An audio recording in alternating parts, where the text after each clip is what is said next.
Oh my god, you guys, something horrible has happened! I've been debunked!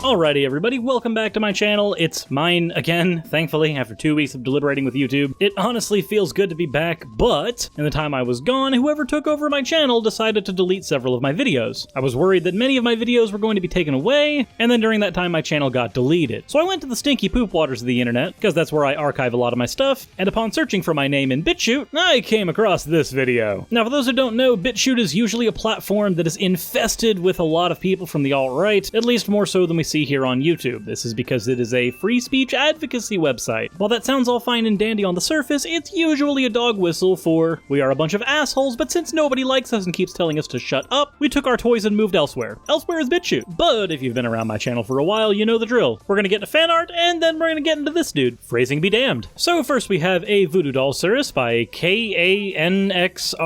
I refuse to try to pronounce the rest of that. Some apparent yaoi of me and Ocean by, of course, Wombologist. And then Kitty showing me burning away the pain by drinking hot sauce. As always, thank you all for your fan art submissions, and let's get right into the absolute madness that is a BitChute video. I was watching a video by an atheist channel called Suris, and in the video, him and his little buddy, Atheist Rationale, said the probably the most stupidest thing I've ever heard from an atheist. They literally said that homosexuals are not pedophiles. Well, if that's the stupidest thing you've heard from an atheist, then I'd imagine most of us are pretty smart. Not that that's a really compelling litmus test, but anyways, this is from a channel called Faithful Servants of Christ. Apparently, he's not only going to be debunking me, but also me and Shay. Alrighty then, let's see what happens. I mean, I'm not even joking. Watch this.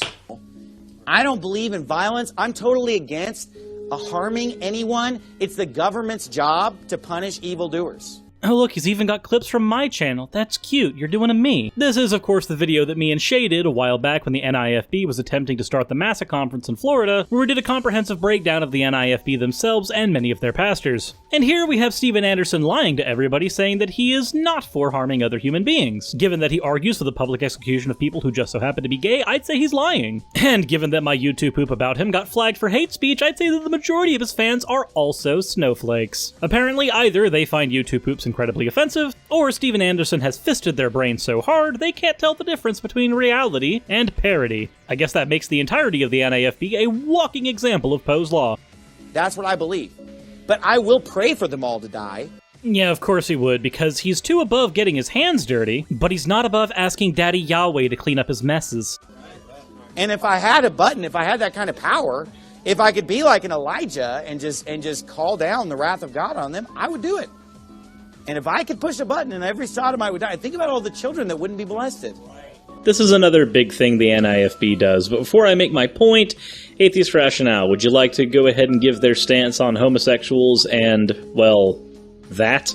Yeah, before we let Shay talk, I just want to go ahead and say that, my mic quality is not up to par in this video. But what can I say? Everybody makes mistakes, including my parents when they made me. It should be very obvious that being a homosexual or any segment of the LGBTQ plus community doesn't automatically make you a pedophile. In fact, there's actually research out there that says on an 11-to-1 ratio, a heterosexual person is more likely to be a pedophile than any member of the LGBTQ plus community. What's probably the most extreme about this is he doesn't have the power to just press a button and kill LGBTQ people, but that doesn't stop him from praying for their deaths. Which, as I'm sure most people who know how prayer is supposed to work, knows is functionally the same thing. If you believe that your God has the power to kill everybody, and you pray for him to kill everyone, it is functionally no different than holding your finger on a nuclear button. While the reality is that nothing will actually happen, much like with how the nuclear launch codes aren't actually in your possession, so no matter how many times you break your finger on that button, nothing will actually happen, it's actually the intent behind the action that matters more here. I am not a hard consequentialist where morality is concerned.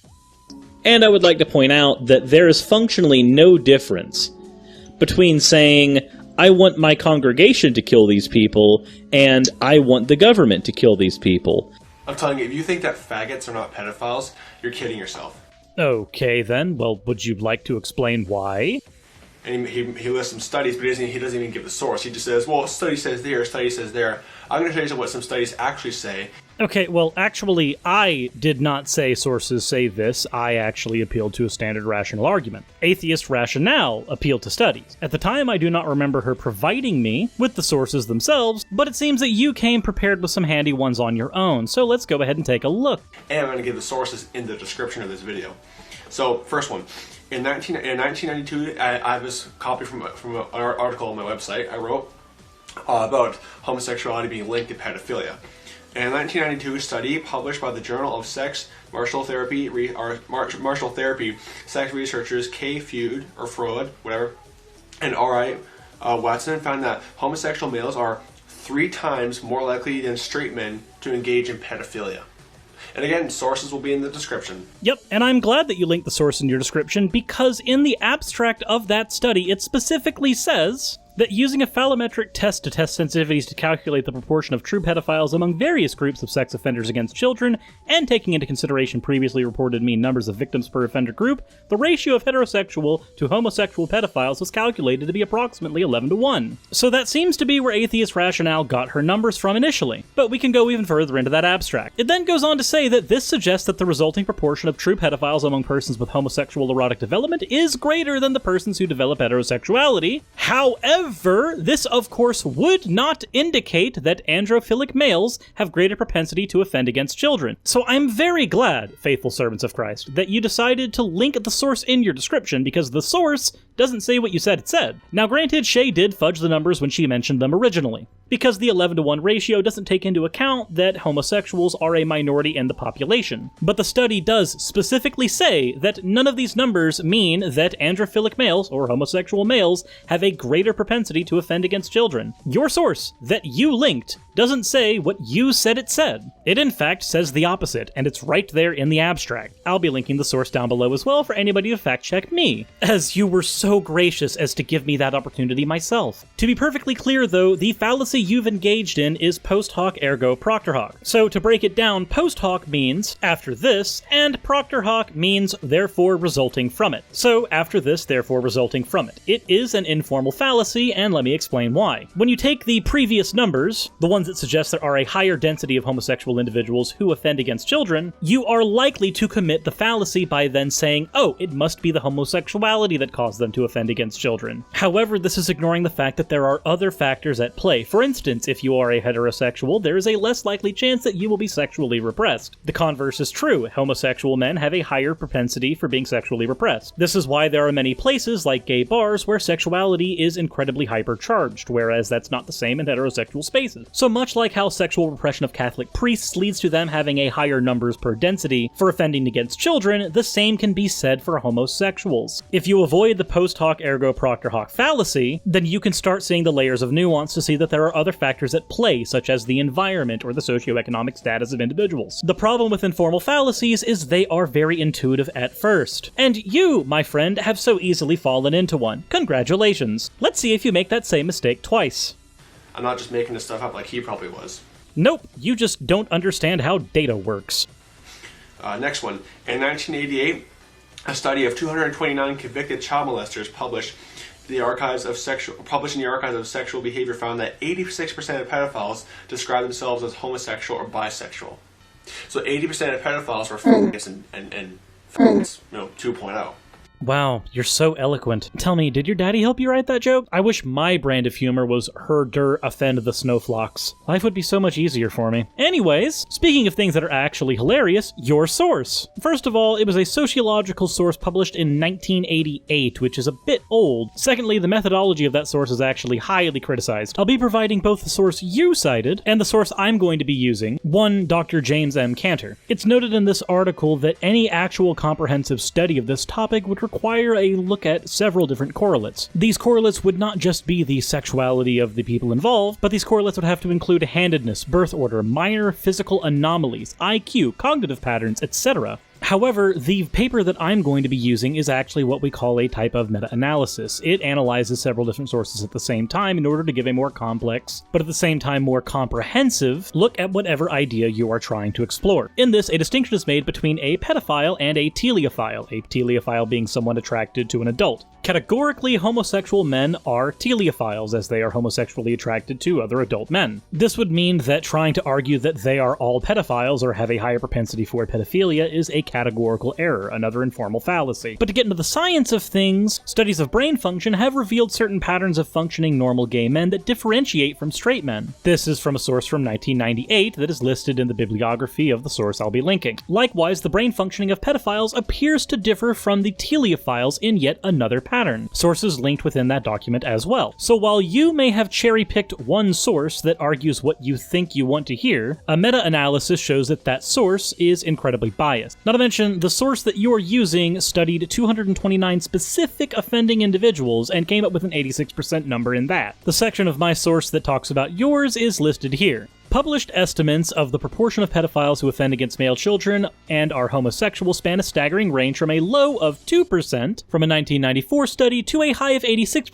from the 1988 study that you listed. The methods of the authors of both sets of studies have been highly criticized, and both sides are guilty of very poor methodology. At the low end, Jenny and her compatriots in the 1994 study reviewed the hospital charts of 50 male children suspected to be victims of sexual abuse at the hands of male adults, recording information about the perpetrators as provided by the victims' parents and other caregivers. The methodology of this particular study left out how accurate the informants could be with the regards of the hetero or homosexuality of the individual offenders. The study was of course taken before even gay marriage was legal. However, here's the part where he talks about the study that you cited. Erickson and his colleagues from the 1988 study you listed reported that 86% of their sample of offenders against male children were homosexual. This estimate, however, is based on the self-report of the offenders, and offenders are highly motivated to claim any self-descriptor other than pedophile, especially in prison. In fact, methodologically sophisticated studies of pedophiles rely solely on non-admitting pedophiles. This was concluded in a study in 2001. So the source you're using is using methodology that is highly flawed. The correct methodology is to study the actions of the individuals as opposed to their self-descriptors. Much like how the method of choosing whether or not to put somebody in the homosexual category based on what others report is equally flawed. So what's really going on here? Well, James Cantor goes on to say in his article that the political right tends to take advantage of imprecise usage of language. Although non-specialists correctly use the word pedophile, that is, to be without regard whether male or female children are targeted, the colloquial use of the word homosexual refers to homosexual teleophiles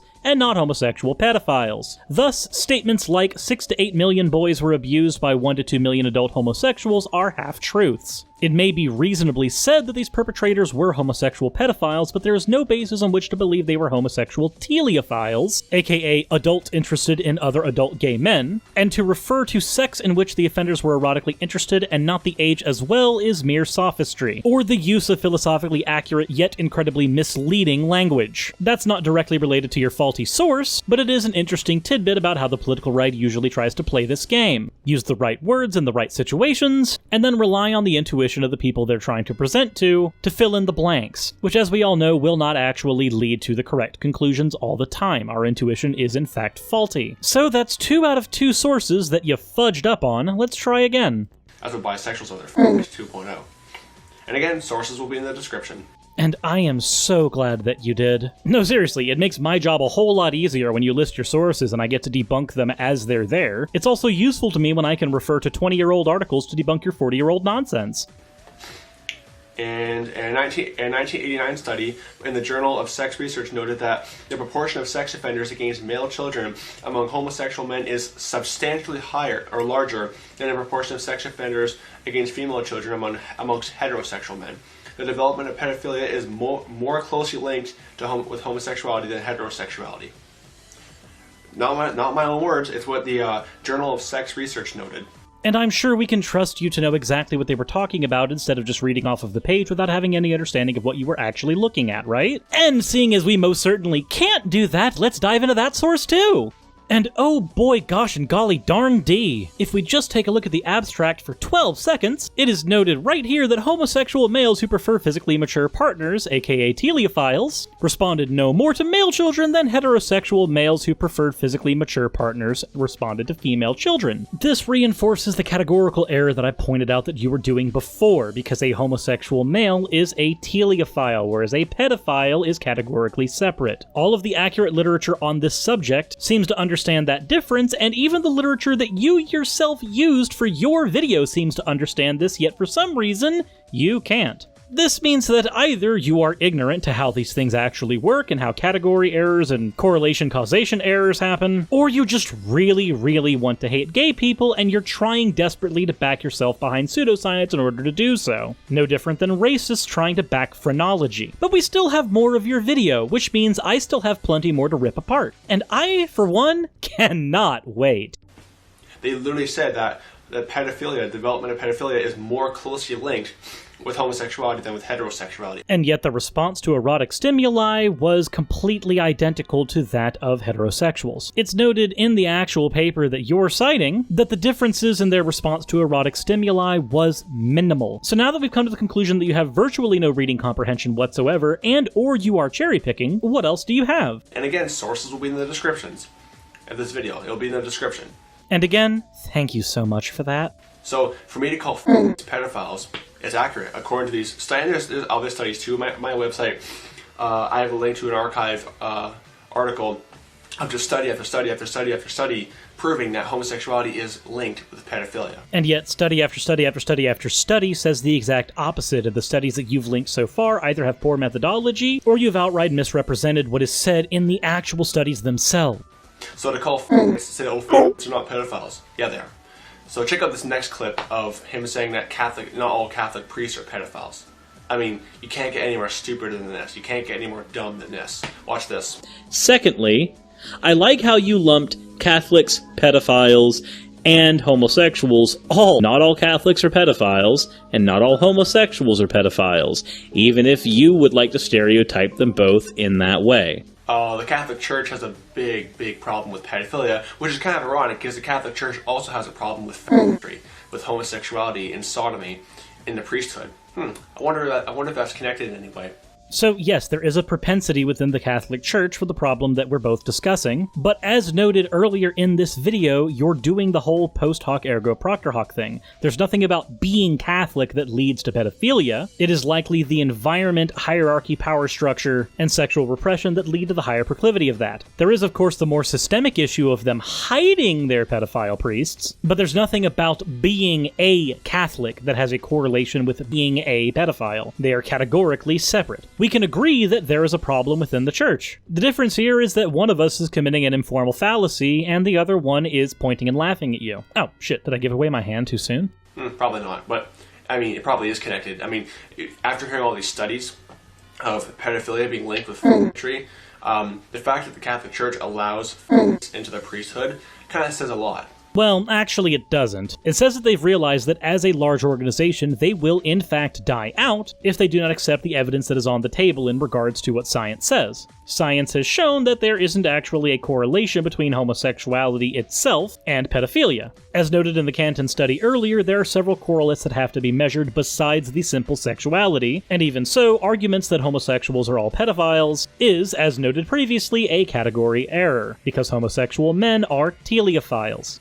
And that could be why there's so much pedophilia and child rape amongst the pedophilic Catholic priests. Because again, Roman Catholicism, it came from pagan Romanism, from Roman paganism. And if you know anything about Greek paganism and Roman paganism, that stuff was rampant with bigotry and pedophilia and incest and bestiality and all sort of garbage. I mean, yes, the ancient Romans practiced bestiality for pleasure or entertainment, and the Greeks were into bestiality for religious reasons. However, this means you've stepped into another fallacy. Congratulations, this is the fallacy of composition. The fallacy of composition arises when one infers that something that is true of the whole is true because it is true of one of the parts. If bestiality was a component of one of the aspects that led to the creation of Roman Catholicism, this does not necessarily mean that Roman Catholicism incorporates things like bestiality. For example, you can use a series of triangles to create a square, but to then argue that the shape you have now is a triangle would be a fallacy of composition. It may be composed of triangles, but the shape is no longer a triangle, it is now a square. All this other perverted stuff. So it's not surprising that Roman Catholicism, being a continuation of Roman paganism, would be just as pedophilic as Roman paganism, because paganism is rampant with pedophilia. So you recognize that Roman Christianity, or Catholicism, is different from the Christianity that you practice, right? This would then infer that Roman paganism is different than paganism. Like, you yourself are a living, breathing example of why you've committed an error here. We also call this a scope error or a scope fallacy. This occurs when your logical operator, like not, some, or all, is incredibly vague. So when you say something like Roman pagans were pedophiles and then lead with pagans are pedophiles, you've now tried to arbitrarily extend the scope of your argument past its limitations. And this is done by using incredibly vague language, either on purpose or because you simply don't know any better.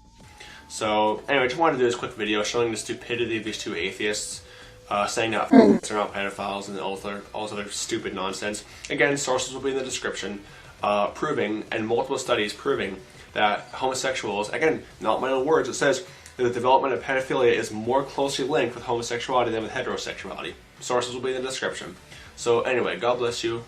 Goodbye. Well, I'm glad you said sources 1,000 times, and I'm really glad that you linked them in your description, because that made it very easy for me to go and locate your sources and see what was wrong with each and every one of them, and where you were cherry-picking data. I just find it great when your own sources either don't say what you said, or when you quote them, you're quoting areas of the study that are directly contradicted by its abstract, which is usually evidence that you are cherry-picking certain parts out of the studies instead of actually representing them on the whole. Most of these studies are at least 10 pages long, and all you've been doing is quote mining from them. But anyway, I've thoroughly enjoyed doing this video. It's been great to come back to my actual channel after some doofus tried to steal it and sell it on the internet, and I've had one hell of a time batting you around like a cat toy. Apologies to everybody who's used to me not being quite so snide or crude in my videos, but let's just say that there's a certain catharsis to finding some doofus on the internet who's so thoroughly wrong about their arguments and is responding directly to you, and then rip them apart for fun. I also hope that this demonstration has helped a lot of people who've had issue with these types of arguments because they are very common. Inaccurate use of source methods is incredibly problematic, so I hope that at the very least this video was fun, but most importantly, I hope that it was educational. And buddy, if you're watching this video, I hope you enjoyed it. Anyways, if you guys can do me a huge favor, please like the video if you did enjoy the presentation, share it with your friends, and if you have the ability to, then maybe you can go support me on Patreon if that is something you are so inclined for. If not, I 100% understand, but at the very least I want to thank all of you for watching. That said, as always everyone, insert end of video tagline here.